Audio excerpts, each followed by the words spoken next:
सेवाति परमानन्दं एवं सततयुक्ताये भक्ता त्वां योक्ततमानसा ये त्वाक्षरमनिर्देश्य माव्याक्तं पर्युपासते सर्वत्रागमचिन्त्यं च भूतस्थामचलं ध्रुवे प्राप्नुवन्ति मामेव सर्वभूतहिते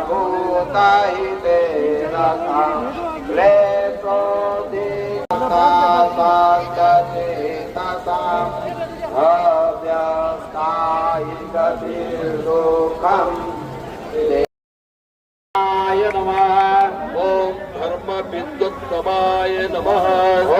ओम संवत्सराय नमः। ओम संवत्सराय नमः। ओम पुरुषाय नमः। ओम प्राणाय नमः। ओम प्राणाय नमः। ओम कालाय नमः। ओम परमेष्टिने नमः। ओम परमेष्टिने नमः। ओम ओम सहाय नमः। ओम महीधराय नमः। ओम महीधरा। ओम वर्तमानाय नमः।